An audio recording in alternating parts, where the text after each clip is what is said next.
যে কোনো আন্তর্জাতিক আইনে ভারত বাংলাদেশের বিরুদ্ধে ইতিমধ্যে যুদ্ধ ঘোষণা করেছে। কারণ হচ্ছে আন্তর্জাতিক আইনে বলে আপনি যখন আপনার দেশের সন্ত্রাসীদের আশ্রয় দিয়ে তাদের মাধ্যমে অন্য কোন দেশের অভ্যন্তরে বিশৃঙ্খলা এবং সন্ত্রাসী কর্মকাণ্ড করবেন, তার অর্থ হচ্ছে আপনি সেই দেশের বিরুদ্ধে যুদ্ধ ঘোষণা করেছেন। কাজেই আমি সরকারের প্রতি আহ্বান জানাচ্ছি, আপনারা অনতিবিলম্বে জাতিসংঘে ভারতের বিরুদ্ধে নালিশ উত্থাপন করুন যে ভারত বাংলাদেশের বিরুদ্ধে অঘোষিত যুদ্ধ ঘোষণা করেছে। I am Ox. এবং এর বিরুদ্ধে জাতিসংঘের সাধারণ পরিষদ এবং সিকিউরিটি কাউন্সিলে আমাদের অনতিবিলম্বে যেতে হবে।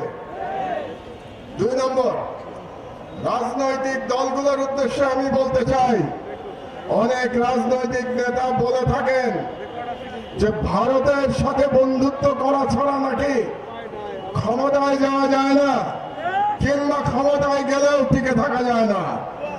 ভারতের সাথে বন্ধুত্ব করে যদি ক্ষমতায় টিকে থাকা যেত, তাহলে শেখ হাসিনাকে পালিয়ে ভারতে আশ্রয় নিতে হতো না। কাজে আমি ওই সমস্ত রাজনীতিবিদদের বলে দিতে চাই, এই ওসমান হাদির বাংলাদেশে ভারতের দলালি করে কোন রাজনৈতিক দল ক্ষমতায় যেতেও পারবে না, ক্ষমতায় টিকে থাকতেও পারবে না।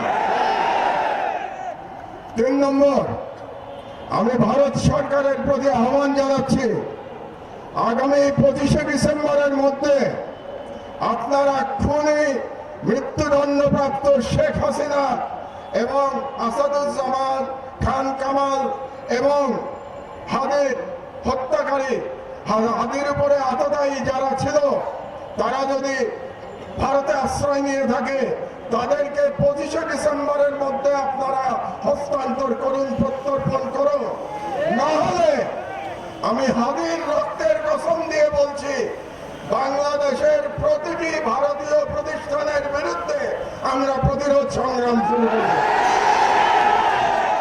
আমি সরকারের প্রতি আহ্বান জানাচ্ছি, 25 তারিখের মধ্যে যদি এই খুনিদের পাঠিয়ে দেওয়া না হয় বাংলাদেশে, তাহলে বাংলাদেশে কর্মরত প্রতিটি ভারতীয়ের ওয়ার্ক পারমিট বাতিল করতে হবে। আর আমি জনগণের উদ্দেশ্যে বলতে চাই, এই অথর্ব স্বরাষ্ট্র মন্ত্রণালয় দিয়ে আমাদের নিরাপত্তা পাওয়া যাবে না। কাজেই তাদের আশা আমাদের ছেড়ে দিতে হবে। কাজেই জনগণের প্রতি আমি আহ্বান জানাচ্ছি, প্রতিটি ওয়ার্ডে আপনারা আইন শৃঙ্খলা কমিটি গঠন করুন। সমস্ত রাজনৈতিক দল মিলে একসাথে কমিটি গঠন করুন। তাদের দায়িত্ব হবে ফাঁসিবাদী এবং ফাঁসিবাদী দোষরদের চিহ্নিত করে তাদেরকে আইনের হাতে সোপর্দ করা। এই দায়িত্ব জনগণকেই নিতে হবে। এই কটি কথাই আমি আজকে বলতে চাই। সন্ধ্যা হয়ে গেছে, আমাদের হাদি হয়তো এতক্ষণে সিঙ্গাপুরে পৌঁছে গেছে। আমি মহান আল্লাহ তাআলার কাছে করজোড়ে মিনতি জানাচ্ছি, ফরিয়াদ করছি, আমাদের হাদিকে আল্লাহ আমাদের মাঝে আপনার ফিরিয়ে দিন এবং হাদির সুস্থতা কামনা করে আমার বক্তব্য শেষ করছি। তবে আরেকটি কাজ বাকি আছে। ইনকিলাব মঞ্চের তরফ থেকে আমরা এখন একটি শপথ বাক্য পাঠ করব। আপনাদেরকে আমি বিনীত অনুরোধ জানাচ্ছি যে আপনারা হাত উঁচু করে এই শপথের সাথে একাত্মতা প্রকাশ করবেন। শপথনামা। বিসমিল্লাহির রহমানির রহিম।